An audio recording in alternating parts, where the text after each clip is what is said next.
Hello students.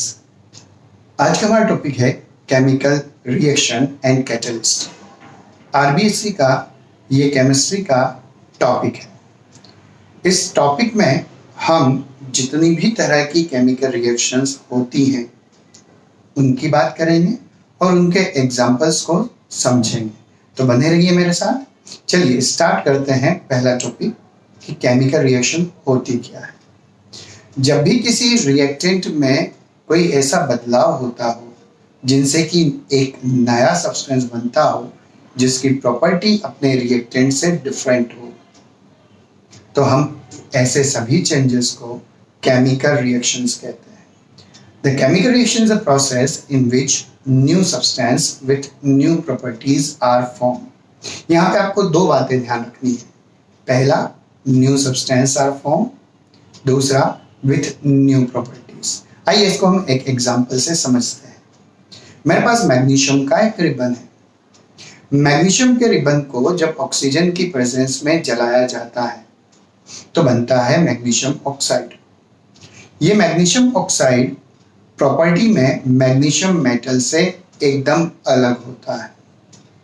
तो यहाँ पर हमारे पास मैग्नीशियम ऑक्साइड पाउडर फॉर्म में आता है जो कि व्हाइट डिजलिंग लाइट प्रोड्यूस करता है। यहाँ बनने वाला मैग्नीशियम ऑक्साइड अपनी कुछ नई प्रॉपर्टीज को शो करता है और एक नया सब्सटेंस हमें मिलता है, यानी कि ये केमिकल रिएक्शन को रिप्रेजेंट करता है। जब भी कहीं पे केमिकल रिएक्शन होती है तो वहां पर law of conservation of mass को फॉलो किया जाता है। Law of conservation of mass आपसे कहता है the mass of the reactant is equal to the mass of the product. यानी कि किसी भी केमिकल रिएक्शन में ना तो कोई नया मास बनता है और ना ही पुराने मास में किसी तरह की कमी होती है। चलिए इसको एक एग्जांपल से समझते हैं। मेरे पास कार्बन है और इस कार्बन को, कार्बन हो सकता है कॉल के फॉर्म में, और इस कॉल को जब मैं ऑक्सीजन की प्रेजेंस में जलाता हूं तो मुझे मिलता है कार्बन डाइऑक्साइड। अब अगर ये chemical reaction law of conservation of mass को फॉलो करती है तो यहाँ पर the mass of the reactant is equal to the mass of the product होना चाहिए, या दूसरे शब्दों में हम कह सकते हैं कि the number of atom in the reactant is equal to the number of atom in the product होना चाहिए। चलिए देखते हैं। तो यहाँ पर हमारे पास एक रिएक्टेंट में एक एटम है कार्बन का जिसका मास है हमारे पास 12, और ऑक्सीजन के दो एटम हैं जिनका मास होता है, एक ऑक्सीजन के एटम का मास होता है 16। तो 16 मल्टीप्लाई बाई 2 तो हमारे पास आता है 32, और 32 प्लस 12 हमारे पास आता है 44, यानी कि रिएक्टेंट का मास है हमारे पास 44। आइए प्रोडक्ट में जानते हैं। तो प्रोडक्ट में हमारे पास कार्बन 1 है यानी कि 12 मास हुआ, ऑक्सीजन 2 है यानी कि उनका भी 32 हुआ। दोनों को अगर हम कंबाइन कर दें तो हमारे पास आता है 44, यानी कि मास ऑफ द रिएक्टेंट हमारे पास मास ऑफ द प्रोडक्ट के बराबर ही है, यानी कि कोई भी नया मास पैदा ना तो हुआ है न ही मास में कोई कमी आई है। अब बात करते हैं कि केमिकल रिएक्शंस कितने तरह की होती है। तो हमारे इस चैप्टर में केमिकल रिएक्शंस जो हमें दी हुई है उनमें पहली केमिकल रिएक्शन आती है एडिशन रिएक्शन, रिप्लेसमेंट रिएक्शन जिसको हम डिस्प्लेसमेंट रिएक्शन भी कहेंगे, डबल रिप्लेसमेंट या double displacement, dissociation, slow and fast reaction, reversible irreversible reaction, oxidation reduction जिसके कई सारे टाइप होंगे हमारे पास, और लास्ट न्यूट्रलाइजेशन रिएक्शन आती है।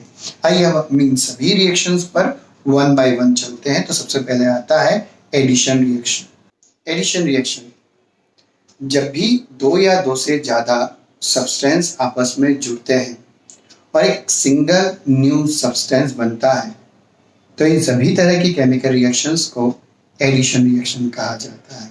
A chemical reaction in which two और more reactant combine to form a single new product is called the addition reaction. Addition reaction को represent करने के लिए हम यूज करते हैं empirical formula A plus B to gives AB। यहाँ ध्यान रखें कि AB ही आएगा, कोई C या कोई नया प्रोडक्ट नहीं बनेगा। यहाँ पे कंबाइन हुए हैं एटम्स या मॉलिक्यूल्स। इस तरह की रिएक्शन में दो या दो से ज्यादा रिएक्टेंट आपस में जुड़ते हैं, इस वजह से इन सभी केमिकल रिएक्शंस को कॉम्बिनेशन रिएक्शंस भी कहा जाता है।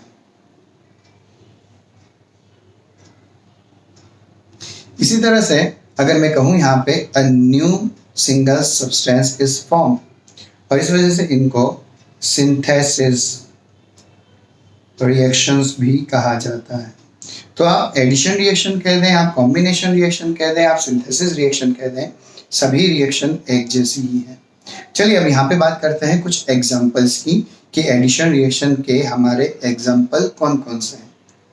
तो अगर आपने अभी इसके पहले वाले स्लाइड देखी हो तो वहाँ पर आपके पास आया था magnesium burn in the presence of oxygen to form magnesium oxide. यहाँ पे देखिए मैग्नीशियम ऑक्सीजन कंबाइंड होकर एक सिंगल न्यू सब्सटेंस बना रहा है, तो इस वजह से इसको कहा जाता है एडिशन रिएक्शन। दूसरा एग्जाम्पल जो आपने देखा था कि कार्बन को ऑक्सीजन के साथ बर्न किया हुआ था तो वहाँ पर भी एक सिंगल न्यू सब्सटेंस बनता है, वो भी एग्जाम्पल हमारा एडिशन का ही है। चलिए हम बात करते हैं कि अगर हाइड्रोजन को ऑक्सीजन के साथ रिएक्ट कराया जाता है तो क्या बनता है। तो हाइड्रोजन को अगर आप ऑक्सीजन के साथ रिएक्ट कराते हैं तो वाटर बनता है, और ये भी एडिशन को ही रिप्रेजेंट करता है। इस तरह की एडिशन की हमारे पास कई सारी केमिकल रिएक्शंस हैं जिनकी हम यहाँ पे बात करते हैं। एडिशन एलिमेंट एलिमेंट का भी हो सकता है, एडिशन एलिमेंट कंपाउंड का भी हो सकता है, और एडिशन कंपाउंड कंपाउंड का भी हो सकता है। चलिए इन दोनों पे भी बात कर लेते हैं कि एलिमेंट प्लस एलिमेंट तो आप देख चुके हैं, एलिमेंट प्लस कंपाउंड में क्या होता है। तो अगर मैं कार्बन मोनोऑक्साइड को यहाँ पे ले लेता हूँ और कार्बन मोनोऑक्साइड की रिएक्शन अगर ऑक्सीजन से कराई जाती है तो carbon monoxide is a compound और ऑक्सीजन इज अ एलिमेंट। तो यहाँ पर हमारे पास जो प्रोडक्ट आता है वो आता है कार्बन डाइऑक्साइड, ये भी कॉम्बिनेशन है। चलिए क्या हो कि अगर मैं अमोनिया की रिएक्शन HCl से करा देता हूँ तो मुझे मिलता है अमोनियम क्लोराइड NH4Cl, ये भी कॉम्बिनेशन रिएक्शन का ही एग्जाम्पल है। चलिए एक और एग्जाम्पल ले लेते हैं कैल्शियम ऑक्साइड को CO2 के साथ कंबाइन कराने का। तो यहाँ पर बनता है कैल्शियम कार्बोनेट, और कैल्शियम कार्बोनेट भी कॉम्बिनेशन रिएक्शन का एक बहुत ही अच्छा एग्जाम्पल है। चलिए अब एडिशन रिएक्शन के बाद हमारे पास आती है replacement reactions. In replacement reactions को हम डिस्प्लेसमेंट रिएक्शन भी कहते हैं। अब यहाँ पे होता क्या है कि किसी कंपाउंड में से किसी एलिमेंट को कोई मोर रिएक्टिव एलिमेंट हटा देता है। The more reactive element displace less reactive element in their compound. तो इस तरह की जितनी भी केमिकल रिएक्शंस होंगी उन सभी केमिकल रिएक्शंस को हम रिप्लेसमेंट या डिस्प्लेसमेंट रिएक्शन की कैटेगरी में रखते हैं। यहाँ इसको एम्पिरिकल फॉर्मूले की अगर बात करें तो AB कंपाउंड है, और जैसे ही वो C से रिएक्ट करता है तो C मोर रिएक्टिव होने की वजह से A को रिप्लेस कर देगा और आपके सामने प्रोडक्ट आ जाता है CB+A। चलिए इसको हम कुछ फनी एग्जाम्पल से भी समझ लेते हैं। एक कपल था जो था AB, और AB एक हैप्पी कपल था, लेकिन C एक बहुत ही रईस अय्याश और बहुत ही रिएक्टिव एलिमेंट आ जाता है। ये C करता क्या है कि ये अपने प्रभाव की वजह से, अपने इम्पैक्ट की वजह से A को डिस्प्लेस कर देता है या रिप्लेस कर देता है, और B को अपने साथ ले जाता है। तो बन जाता है हमारे पास प्रोडक्ट CB, और निकल जाता है अकेला A। चलिए इसको कुछ एग्जाम्पल के साथ भी हम समझने की बात करें। जैसे अगर मैं बात करूं यहाँ पर कि मेरे पास कॉपर सल्फेट है, CuSO4 है। कॉपर सल्फेट को ब्लू विट्रोल कहा जाता है, मार्केट में बहुत इजीली अवेलेबल हो जाता है, और इसके क्रिस्टल्स जो आते हैं वो ब्लू कलर के हैं। इसको आप वाटर में डिसॉल्व कीजिए, इसका सॉल्यूशन बनेगा जो कि ब्लू कलर का होगा। इसके अंदर आप कुछ आयरन नेल्स अगर हैं जो कि आपके लिए आयरन का काम करेंगी, उनको आप इसमें डाल दें, और इस एपरेटस को कुछ टाइम के लिए आप छोड़ दें, अनडिस्टर्ब छोड़ दें। आप जब इसको बाद में देखते हैं तो कॉपर सल्फेट का ब्लू कलर चेंज हो जाता है ग्रीन कलर में, क्योंकि यहाँ पे बन जाता है FeSO4, और जो आयरन नेल थी वो रेडिश ब्राउन कलर की हो जाती है due to the deposition of the copper. अब इस रिएक्शन में मैं यहाँ कह सकता हूँ कि copper is less reactive than the iron. चलिए, इस तरह की और भी कई सारी रिएक्शंस हैं। अगर आपको बहुत सारी रिएक्शंस को समझना है तो एक सिंपल सा कॉन्सेप्ट ध्यान रखें। किसी भी एसिड की रिएक्शन आप उससे ज़्यादा रिएक्टिव, हाइड्रोजन से ज़्यादा रिएक्टिव मेटल के साथ करें। इनको समझने के लिए आपको रिएक्टिविटी सीरीज को ध्यान रखना होगा, जो कि हमारा नेक्स्ट टॉपिक होने वाला है। जब भी आप किसी एसिड को किसी मेटल के साथ रिएक्ट कराते हैं तो उस मेटल के साथ तो उसका सॉल्ट बन जाता है और निकल जाती है हाइड्रोजन गैस। फॉर एग्जाम्पल, अगर मैं यहाँ पर इसको जिंक के साथ रिएक्ट कराता हूँ तो बनता है ZnCl2 और निकल जाती है हाइड्रोजन गैस। ये भी एक डिस्प्लेसमेंट का ही एग्जाम्पल है। ऐसे कई सारे एग्जाम्पल्स आप ले सकते हैं। आप रिएक्टिविटी सीरीज के अकॉर्डिंगली हाईली रिएक्टिव एलिमेंट का भी यूज़ कर सकते हैं। जैसे अगर मैं ZnCl2 की रिएक्शन करा देता हूँ किसी भी सोडियम के साथ, अब सोडियम क्या हो गया, सोडियम जिंक के साथ, जिंक से ज़्यादा रिएक्टिव है और जैसे जिंक से ज़्यादा रिएक्टिव होता है तो सोडियम जिंक को रिप्लेस कर देता है और बन जाता है सोडियम क्लोराइड और निकल जाता है जिंक। ये सभी डिस्प्लेसमेंट या रिप्लेसमेंट रिएक्शन के एग्जाम्पल हैं। अब बात करते हैं reactivity series. Reactivity series metals की एक ऐसी सीरीज होती है जिसमें मेटल्स को उनके रिएक्टिविटी के डिक्रीजिंग ऑर्डर में जमा दिया जाता है। तो इस सीरीज के अंदर जो भी सबसे टॉप लेवल पे मेटल होती है वो सबसे ज़्यादा रिएक्टिव होगी और जैसे जैसे आप नीचे की ओर आते जाएंगे रिएक्टिविटी कम होती जाती है। हाइड्रोजन के ऊपर जो भी आएंगे वो हाइड्रोजन से ज़्यादा रिएक्टिव होंगे और हाइड्रोजन के नीचे जो भी मेटल्स आती हैं वो हाइड्रोजन से लेस रिएक्टिव होती है। रिएक्टिविटी सीरीज में सबसे पहले आने वाली मेटल जो होती है हमारी वो है पोटेशियम। पोटेशियम के बाद आता है सोडियम, Na। आगे के मेटल्स को मैं सिंबॉलिकली रिप्रेजेंट कर देता हूं। इसके बाद calcium, then magnesium, then zinc, then zinc के बाद आता है हमारे पास iron, lead, hydrogen, copper, mercury, silver और लास्ट में आ जाता है गोल्ड। इसको याद रखने का एक बहुत सिंपल सा तरीका है। आप याद करिए PSC मजेंटल को। ये एक शॉर्ट ट्रिक है PSC मजेंटल। यहाँ पर ये जो सिंबल्स हैं ये एलिमेंट के सिंबल नहीं है बल्कि एलिमेंट्स के नाम के फर्स्ट लेटर्स हैं।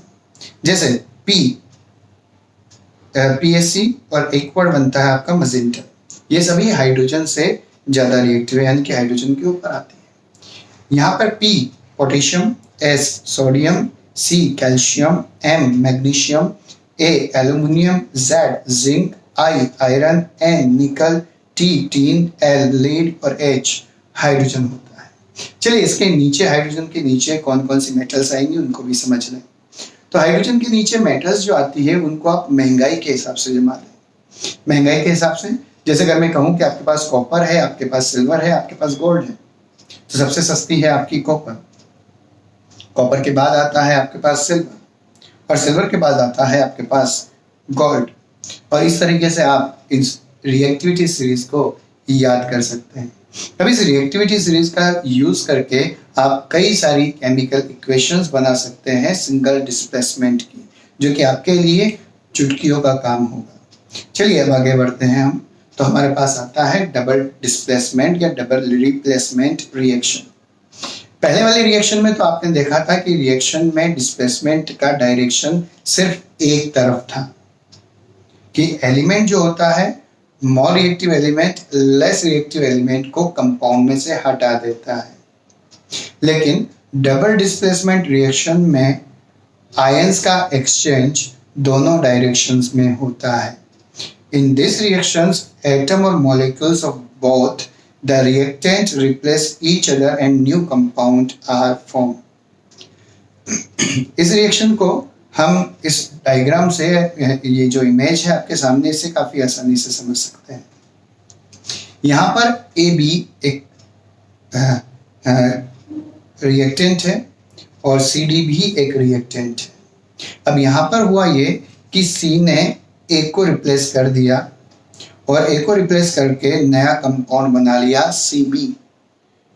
तो बचा हमारे पास एक तरफ तो A और एक तरफ बचा हमारे पास D। तो ये दोनों क्या करेंगे, ये दोनों भी मिलकर एक नया सब्सटेंस बना लेते हैं। यानी कि डिस्प्लेसमेंट सिंगल डायरेक्शन में नहीं हुआ है, डिस्प्लेसमेंट दोनों ही डायरेक्शन में हुआ है। और इस वजह से ऐसी सभी केमिकल रिएक्शंस को हम डबल डिस्प्लेसमेंट रिएक्शंस कहते हैं। चलिए इसके कई सारे एग्जांपल्स हैं, उनकी भी हम बात कर लेते हैं। तो सबसे पहले मैं अगर आपके सामने यहाँ एग्जांपल लेता हूँ तो सिल्वर नाइट्रेट AgNO3 को मैं रिएक्ट कराता हूँ NaCl से।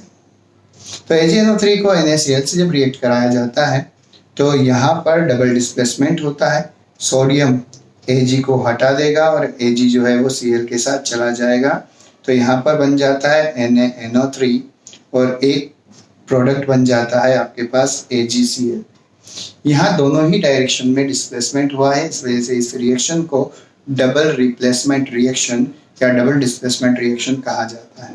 चलिए एक और रिएक्शन का एग्जांपल ले लेते हैं। मेरे पास कॉपर सल्फेट है और कॉपर सल्फेट के अंदर में कास्टिक सोडा या सोडियम हाइड्रोक्साइड को डाल देता हूँ। तो यहाँ होगा क्या कि सोडियम कॉपर को डिस्प्लेस कर देगा और कॉपर इधर आ जाएगा। तो हमारे पास बनेगा Na2SO4 और निकल जाता है कॉपर का हाइड्रोक्साइड, कॉपर हाइड्रोक्साइड। ये सभी रिएक्शंस आपकी डबल डिस्प्लेसमेंट रिएक्शन की कैटेगरी में आती है। अब बात करते हैं अगली रिएक्शन पे, जो है हमारी डिसोसिएशन रिएक्शन। अगर आपको कॉम्बिनेशन रिएक्शन समझ में आया हो तो कॉम्बिनेशन रिएक्शन का ठीक उल्टा डिसोसिएशन या डीकम्पोजिशन रिएक्शंस होती है। ऐसी रिएक्शंस जिसमें एक रिएक्टेंट टूटकर दो या दो से ज्यादा प्रोडक्ट में कन्वर्ट हो जाता है, ऐसी सभी रिएक्शंस डीकम्पोजिशन रिएक्शंस की कैटेगरी में आती है। In this type of the reaction one reactant break up to form two or more products. The process of dissociation required some energy which may be heat, light or electric current. देखो जब भी अगर आपको किसी को तोड़ना हो, अगर किसी हेल्थी कपल के अंदर आपको ब्रेकअप कराना हो तो किसी तीसरे इंसान को दोनों के बीच में एनर्जी लगानी ही पड़ेगी। अब वो एनर्जी वो हीट के फॉर्म में लगाता है, वो एनर्जी वो इलेक्ट्रिक शॉक के फॉर्म में लगाता है, या वो एनर्जी लाइट के फॉर्म में होती है, वो अलग बात है, लेकिन एनर्जी जरूर पुट होगी क्योंकि हमें वहां पर उन दोनों के बीच का बॉन्ड तोड़ना है। देखो इंडियन के अंदर एक बहुत अच्छा साइंस का कॉन्सेप्ट है। अगर आप इंडियन शादी को देखते हैं तो एक लड़का और एक लड़की को एक कपल बनाने के लिए उसको अग्नि के सामने या अग्नि के साथ फेरे करवाए जाते हैं। तो यहाँ पर अग्नि जो है वो उन दोनों के बीच में बॉन्ड बनाने के लिए एनर्जी प्रोवाइड करने का काम करती है। तो जब भी कोई नया बॉन्ड बनता है तो एनर्जी स्टोर होती है, और जब भी बॉन्ड टूटता है या तोड़ना होता है तो हमें वहां पर एनर्जी को देना पड़ता है। चलिए इसको कुछ एग्जांपल से समझ लेते हैं। अब हमने यहाँ पे कहा कि डिसोसिएशन रिएक्शंस जो होंगी वो डिपेंड करेंगी कि एनर्जी किस तरह की है। तो उसी अकॉर्डिंगली जितनी भी डिसोसिएशन रिएक्शंस होती है उनको हम तीन कैटेगरी में डिवाइड करते हैं। डिसोसिएशन बाय द हीट, जिसको थर्मल डिसोसिएशन या थर्मोलाइसिस कहा जाता है। Dissociation in the presence of electric current, जिसको इलेक्ट्रोलाइटिक डिसोसिएशन या इलेक्ट्रोलाइसिस कहा जाएगा। और तीसरा आता है dissociation by the electric current, है ना। यहाँ पे एक थोड़ी सी मिस्टेक हो गई है। डिसोसिएशन बाय द लाइट, जिसको हम कहते हैं फोटोलाइसिस।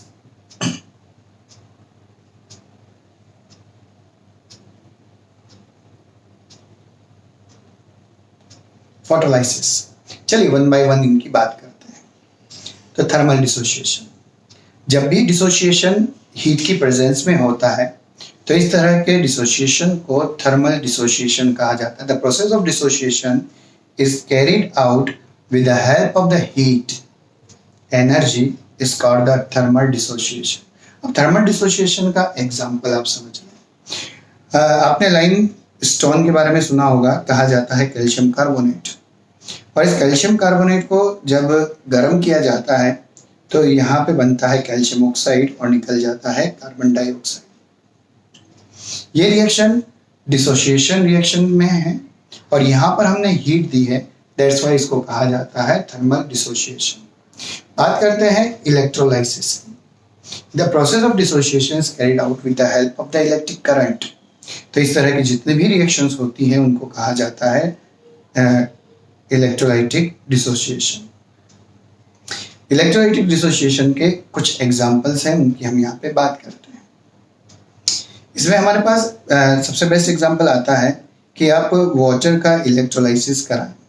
जब आप वाटर का इलेक्ट्रोलाइसिस कराते हैं यानी कि उसको इलेक्ट्रिक करंट देते हैं तो ये टूट जाता है और बनती है हाइड्रोजन गैस और रिलीज होता है ऑक्सीजन। अगर आप NaCl के एक्वा सॉल्यूशन, जिसको ब्राइन कहा जाता है, एक्वा सॉल्यूशन ब्राइन कहा जाता है, इसमें जब आप इलेक्ट्रिक करंट डालते हैं तो इलेक्ट्रिक करंट डालने पर ये भी Na और Cl2 में टूट जाता है। ये दोनों रिएक्शन चूंकि इलेक्ट्रिक करंट की प्रेजेंस में हुई है, इस वजह से इनको कहा जाता है इलेक्ट्रोलाइसिस। अब बात करते हैं अगले, dissociation in the presence of light. The dissociation reaction brought about in the presence of the light is called the photolysis. और फोटोलाइसिस का सबसे बेस्ट एग्जांपल आपका फोटोग्राफी फिल्म में काम में आने वाला सिल्वर क्लोराइड है। जब सिल्वर क्लोराइड जो कि व्हाइट कलर का होता है, इस व्हाइट कलर के सिल्वर क्लोराइड को जब सनलाइट में रखा जाता है तो सनलाइट में रखने पर ये ग्रे कलर के सिल्वर और क्लोरीन गैस के फॉर्म में टूट जाता है। इसी तरह की रिएक्शन, इसका एक और कंपाउंड है AgBr, उसमें भी हम देख सकते हैं, और ये भी टूट जाता है 2Ag और निकल जाती है ब्रोमीन गैस। ये रिएक्शंस सनलाइट की प्रेजेंस में हुई है, इस वजह से इसको फोटोलाइसिस या dissociation in the presence of the light radiations कहा जाता है। हमारे पास अगली रिएक्शन का टाइप आता है स्लो एंड फास्ट रिएक्शन। अब अभी तक जितनी भी रिएक्शंस हमने पढ़ी हैं, अब उनको अगर हम रिएक्शन के टाइमिंग के अकॉर्डिंगली बात करें कि इनको पूरा होने में कितना टाइम लगता है, तो हमारे पास इन सभी रिएक्शंस को हम दो कैटेगरी में डिवाइड करते हैं। पहला स्लो रिएक्शन और दूसरा फास्ट रिएक्शन। दो तरह की रिएक्शंस हमारे पास आती हैं।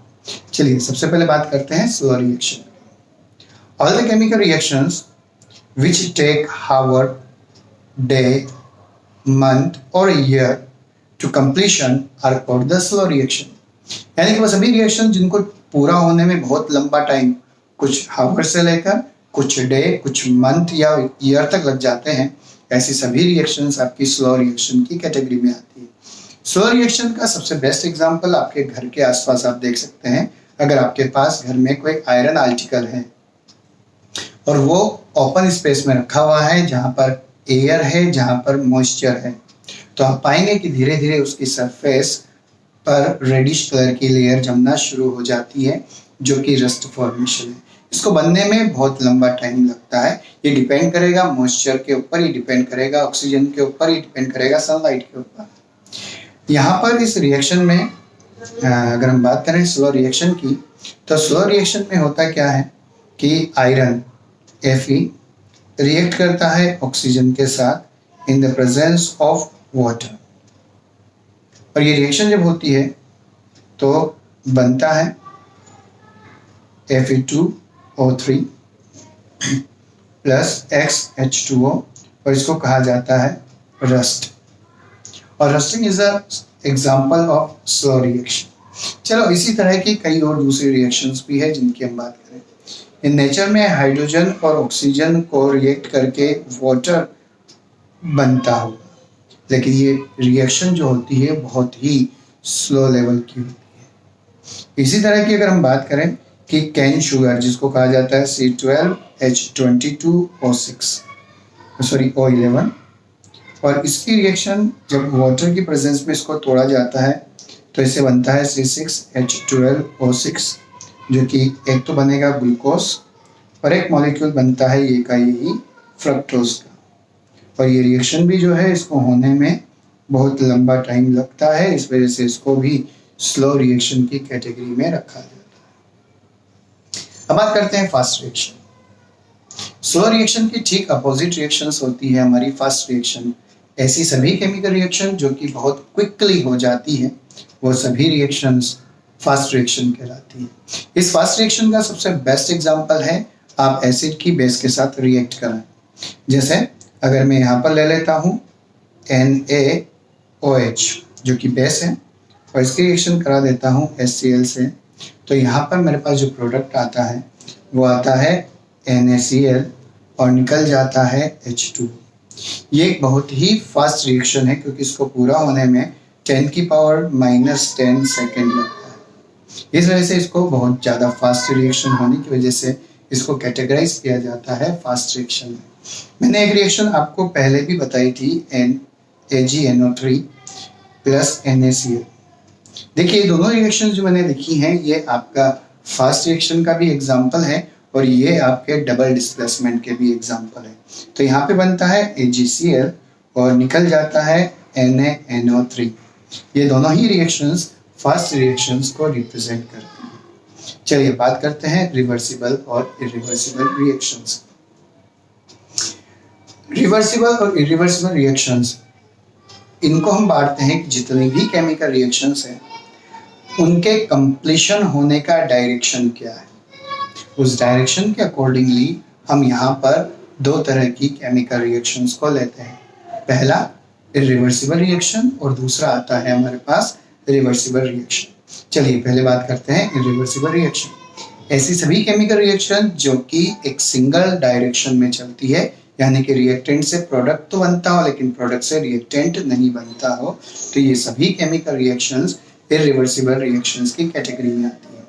इन सभी रिएक्शंस को जब भी शो किया जाता है तो इनके लिए एक पर्टिकुलर एक सिंगल डायरेक्शन के एरो का यूज किया जाता है। तो इन सभी रिएक्शंस को हम कहते हैं इरिवर्सिबल रिएक्शन। चलिए इरिवर्सिबल रिएक्शन का एक एग्जांपल देख लेते हैं। KClO3 जिसको कहा जाता है पोटेशियम क्लोरेट। पोटेशियम क्लोरेट को जब डिकम्पोज कराया जाता है तो KCl बनता है और ऑक्सीजन बाहर निकल जाती है। ये रिएक्शन इरिवर्सिबल रिएक्शन का एक एग्जांपल है क्योंकि यहाँ पर KCl और ऑक्सीजन से हम वापस KClO3 या पोटेशियम क्लोरेट नहीं बना सकते। अब बात करते हैं रिवर्सिबल रिएक्शंस की। तो वो सभी केमिकल रिएक्शंस जो कि दोनों डायरेक्शंस में चलती है, the chemical reaction which take place in both the direction are called the reversible reactions। और ये रिवर्सिबल रिएक्शंस को रिप्रेजेंट करने के लिए हम डबल साइडेड एरो का यूज करते हैं, जिसमें दोनों ही तरफ एरो होते हैं हाफ हाफ। इस तरह की जितनी भी केमिकल रिएक्शंस आती हैं उन केमिकल रिएक्शंस के दो पार्ट होते हैं। जैसे अगर मैं यहाँ पे रिप्रेजेंट करूँ CD to gives CB plus AD। यहाँ पर इसके अंदर दो तरह के डायरेक्शंस हैं। ऊपर वाली जो एरो है वो फॉरवर्ड रिएक्शन को शो करती है और नीचे वाला डायरेक्शन जो है वो बैकवर्ड रिएक्शन को शो करता है। तो जब भी कभी रिवर्सिबल रिएक्शन होती है तो वो दोनों डायरेक्शन में चलती है। चलिए इसका कुछ एग्जाम्पल ले लेते हैं। For example nitrogen react with hydrogen to form ammonia. ये रिएक्शन जो है ये दोनों साइड में चलती है, इस वजह से इस रिएक्शन को कहा जाता है रिवर्सिबल रिएक्शन। यहाँ पर N2 plus 3H2 to gives NH3 अगर मैं लिखता हूँ तो ये रिएक्शन हो गई इसकी फॉरवर्ड रिएक्शन। लेकिन अगर मैं यहाँ पर NH3 to gives N2 plus 3H2 लिखता हूँ तो ये मेरी रिएक्शन हो जाती है बैकवर्ड रिएक्शन। आई होप आपको समझ में आ गया होगा कि रिवर्सिबल और इरिवर्सिबल रिएक्शंस में difference. Oxidation and reduction reactions. अधिकतर एलिमेंट की प्रॉपर्टी होती है कि वो या तो ऑक्सीजन से काफ़ी आसानी से रिएक्ट कर सकता है या वो हाइड्रोजन के साथ काफ़ी आसानी से रिएक्ट कर लेता है। और ऑक्सीजन और हाइड्रोजन के साथ रिएक्ट करने की इसी प्रॉपर्टी को देखते हुए अधिकतर केमिकल रिएक्शंस को हम ऑक्सीडेशन या रिडक्शन की कैटेगरी में क्लासिफाई करते हैं। On the behalf of oxygen and the hydrogen. यहाँ पर हम कई सारे ऐसे तरीके लेंगे जिनसे कि हम बात करेंगे कि ऑक्सीडेशन रिएक्शन क्या होगी और रिडक्शन रिएक्शन हम किसे कहने वाले हैं। बाद में हम बात करेंगे कि क्या एक ही रिएक्शन के अंदर दोनों प्रोसेस हो सकते हैं, जिनको हम रेडॉक्स रिएक्शन के नाम से जानते हैं। तो यहाँ बात करते हैं हम ऑक्सीडेशन रिडक्शन रिएक्शंस की। तो जितनी भी ऑक्सीडेशन रिडक्शन रिएक्शंस होती हैं उनको यहाँ पर कुल 5 तरीके से क्लासिफाइड किया गया है। On the behalf of the addition और removal of the oxygen, on the behalf of the addition or removal of the hydrogen, on the behalf of the addition and removal of the electropositive, electronegative, and last में है on the behalf of the electrons। चलिए one by one in सब की हम बात करते हैं। तो सबसे पहले आता है oxidation and reduction on the basis of the addition and removal of the oxygen. तो वो सभी केमिकल रिएक्शन जिनमें ऑक्सीजन जुड़ता है, the addition of the oxygen is called the oxidation, और वो सभी केमिकल रिएक्शन जिनमें ऑक्सीजन निकलता है यानी कि removal of the oxygen is called the reduction reaction. आइए इन दोनों के एग्जांपल समझ लेते हैं। सबसे पहले हम बात करते हैं ऑक्सीडेशन रिएक्शन की। तो ऑक्सीडेशन रिएक्शन के तो आपने बहुत सारे एग्जांपल, में तो ज़्यादा नए एग्जांपल नहीं लेता हूँ, पुराने एग्जांपल की बात करूँ तो magnesium react with the oxygen to form MgO। अब यहाँ पे आप देखें गेन ऑफ ऑक्सीजन हुआ है। गेन ऑफ ऑक्सीजन किसने किया है? Magnesium gain the oxygen. इसी तरह से आपने इसके पहले कहा था कि carbon react with oxygen to form carbon dioxide. यहाँ पर भी कार्बन ने ऑक्सीजन को गेन किया है। इसी तरह के काफ़ी सारी एग्जांपल्स हैं जो भी आपने कॉम्बिनेशन में पढ़ी हैं, बर्निंग ऑफ मेटल्स हो या बर्निंग ऑफ गैसेस हो, वो सभी ऑक्सीडेशन के एग्जांपल्स हैं। तो अब हम बात करते हैं कि रिडक्शन रिएक्शंस किनको कहा जाएगा। तो वो सभी केमिकल रिएक्शन जिनमें से ऑक्सीजन बाहर निकलता है।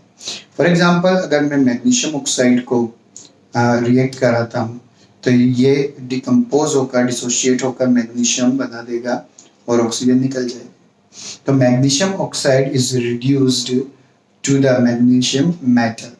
तो ये तो हो गया आपका ऑक्सीजन और ऑक्सीजन के जुड़ने और निकलने के हिसाब से ऑक्सीडेशन एंड द रिडक्शन। अब बात करते हैं हाइड्रोजन के अकॉर्डिंगली।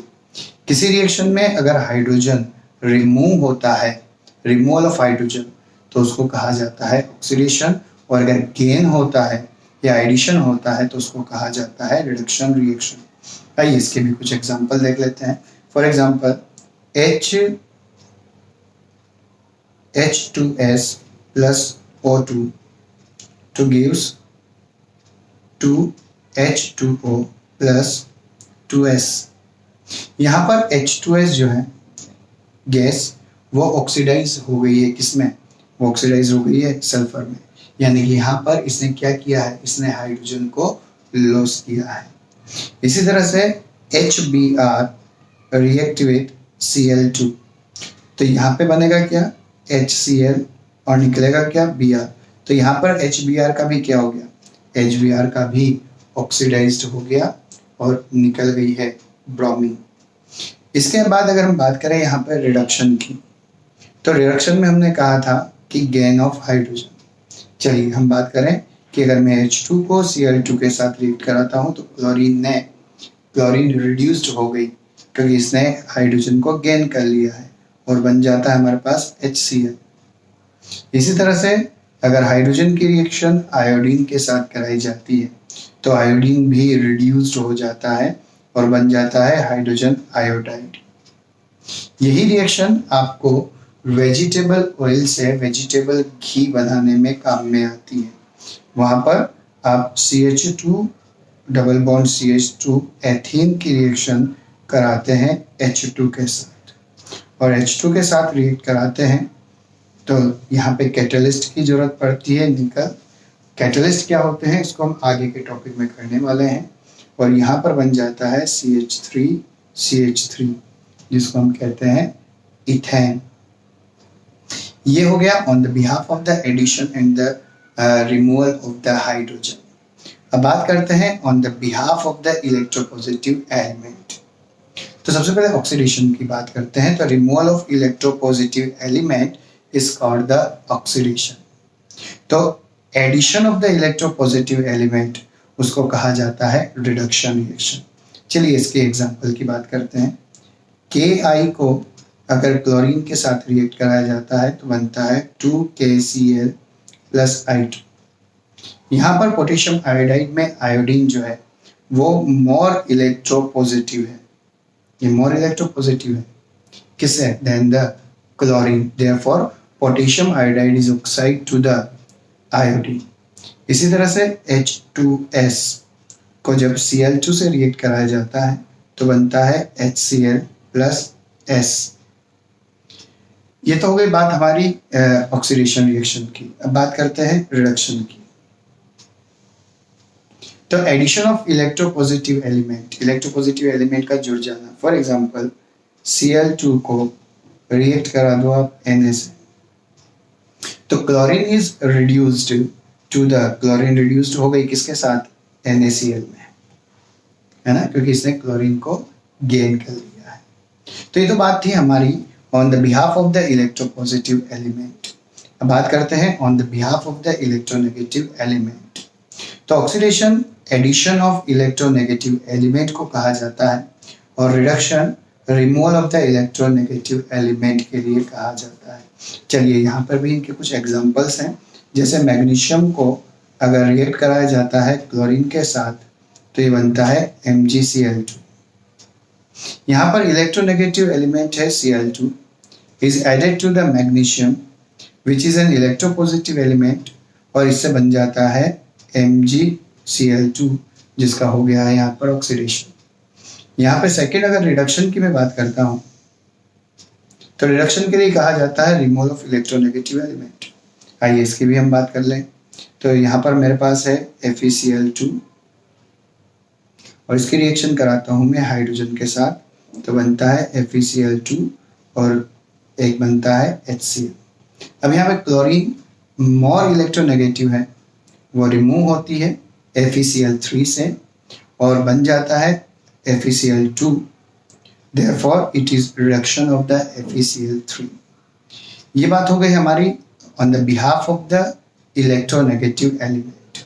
अब बात करते हैं oxidation reduction on the basis of the electrons। तो अब यहाँ इलेक्ट्रॉन के अकॉर्डिंगली अगर हम बात करें तो हमारे पास आता है सबसे पहले ऑक्सीडेशन। ऑक्सीडेशन क्या होता है, ऑक्सीडेशन होता है removal of the electron. Removal of the electron is called the oxidation. For example अगर मेरे पास सोडियम है और सोडियम इलेक्ट्रॉन का लॉस करता है तो यहाँ पर इसका हुआ है ऑक्सीडेशन। ऐसे ही अगर मैग्नीशियम है तो मैग्नीशियम 2 इलेक्ट्रॉन को लॉस करके Mg+2 आयन बना लेगा और 2 इलेक्ट्रॉन लॉस हो जाएंगे, ये भी ऑक्सीडेशन है क्योंकि हमने पहले कहा है कि loss of electron is called the oxidation. वहीं अगर हम सेकंड बात करें रिडक्शन की तो रिडक्शन इसका ठीक उल्टा होता है, वो होता है गेन ऑफ इलेक्ट्रॉन्स। अब गेन ऑफ इलेक्ट्रॉन की बात करें तो जितने भी नॉन मेटल्स हैं वो इलेक्ट्रॉन का गेन करते हैं। जैसे फॉर एग्जांपल क्लोरीन है, क्लोरीन इलेक्ट्रॉन का गेन करेगा और बन जाएगी Cl2 है ना। ऐसे ही अगर I2 ले लेता हूँ, सॉरी I- वो भी इलेक्ट्रॉन को गेन करेगा और इलेक्ट्रॉन को गेन करके बना लेगा I2। यहाँ पर एडिशन ऑफ इलेक्ट्रॉन हुआ है, इस वजह से इस तरह की जितनी भी केमिकल रिएक्शंस होंगी इन सभी को हम कहते हैं रिडक्शन रिएक्शन। चलो अब बात करते हैं रेडॉक्स रिएक्शंस की। Redox reaction, a chemical reaction in which oxidation and reduction take place simultaneously। अगर ऑक्सीडेशन और रिडक्शन किसी रिएक्शन में एक साथ हो रहा हो तो ऐसी सभी रिएक्शंस को हम कहते हैं redox reaction. Redox word 2 word का कॉम्बिनेशन है जहाँ पर RED ये तो रिप्रेजेंट करता है रिडक्शन को और OX रिप्रेजेंट करता है ऑक्सीडेशन। आइए इस रिएक्शन को हम किसी एक एग्जांपल से समझने की बात करते हैं। AgNO3 react with Cu to form 2Ag plus Cu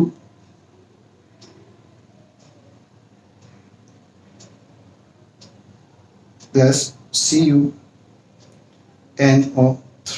polysulphate.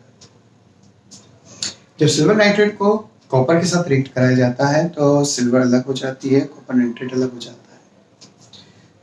अगर यहाँ पे देखा जाए तो AgNO3 कन्वर्ट हो गया है Ag, और वहीं दूसरी ओर Cu जो है वो कन्वर्ट हो गया है CuNO3।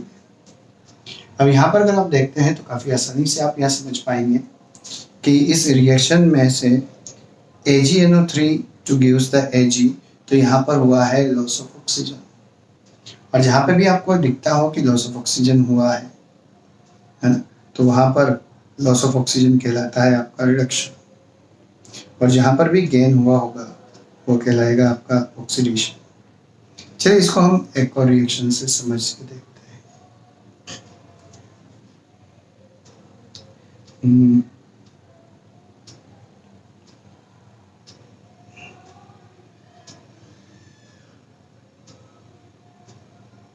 H2S प्लस Cl2, अगर मैं इसकी रिएक्शन कराता हूं तो बनता है HCl प्लस बनता है सल्फर। यहाँ पर आप देखें कि HS से बन गया है HCl, चलो यहाँ पर आप देखें H2S से बन गया है S, और Cl से बन गया है HCl, ठीक है। अब यहाँ पे Cl ने क्या किया, गेन ऑफ हाइड्रोजन, और गेन ऑफ हाइड्रोजन क्या होता है, ये होता है रिडक्शन। जबकि नीचे वाली रिएक्शन में अगर आप देखते हैं तो यहाँ हुआ है ऑक्सीडेशन, क्योंकि यहाँ पर हुई है हाइड्रोजन का लॉस। तो ऐसी सभी केमिकल रिएक्शन जिसमें ऑक्सीडेशन और रिडक्शन एक साथ होता हो तो उन सभी केमिकल रिएक्शंस को ऑक्सीडेशन रिडक्शन की कैटेगरी में रखा जाता है। A chemical reaction in which acid and base react to form salt plus water are called the neutralization reaction. इसको न्यूट्रलाइजेशन रिएक्शन क्यों कहा जाता है, क्योंकि इसमें एसिड और बेस रिएक्ट करके अपनी प्रॉपर्टीज को लॉस कर देता है और बन जाता है सॉल्ट। इस वजह से इसको न्यूट्रलाइजेशन रिएक्शन कहा जाता है। इसको एक एग्जांपल से समझ लें कि मान लिया मेरे पास कोई एसिड है HCl, और इसको मैं बेस से रिएक्ट करा देता हूँ NaOH से, तो बन जाता है मेरे पास NaCl और निकल जाता है वाटर। तो यहाँ अगर मैं बात करूँ तो acid react with base to form salt plus water। अब यहाँ पर अधिकतर बार जो रिएक्शंस होती हैं उनमें कुछ बातें ध्यान देनी होती है कि अगर हम स्ट्रॉन्ग एसिड को स्ट्रॉन्ग बेस के साथ रिएक्ट कराते हैं तो बनने वाले सॉल्ट का pH 7 होता है, यानी कि वो न्यूट्रल होता है। लेकिन अगर आप स्ट्रॉन्ग एसिड को वीक बेस के साथ रिएक्ट कराते हैं तो बनने वाला सॉल्ट एसिडिक सॉल्ट होगा। अगर आप वीक एसिड को वीक बेस के साथ रिएक्ट कराते हैं तो बनने वाला सॉल्ट न्यूट्रल होगा, जिसका pH 7 होगा। और अगर आप किसी वीक एसिड को किसी स्ट्रॉन्ग बेस के साथ रिएक्ट कराते हैं तो बनने वाला सॉल्ट बेसिक इन नेचर होता है। अगर आपको कई सारी रिएक्शंस करनी है न्यूट्रलाइजेशन की तो सबसे बेस्ट होगा कि आप कोई सा भी एसिड ले लें, कोई सा भी बेस ले लें और उनकी रिएक्शन करा दें। आप सॉल्ट ही बना हुआ पाएंगे और वाटर वहाँ से निकलेगा। तो ये थे हमारे आज के टॉपिक। आई होप आप लोगों को ये सभी केमिकल रिएक्शन समझ में आ गई होंगी। अगर पसंद आया हो टॉपिक तो चैनल को सब्सक्राइब करें, लाइक करें, और अगर कहीं डाउट हो तो कमेंट बॉक्स के अंदर अपने डाउट्स को या अपने सजेशंस को सेंड करें ताकि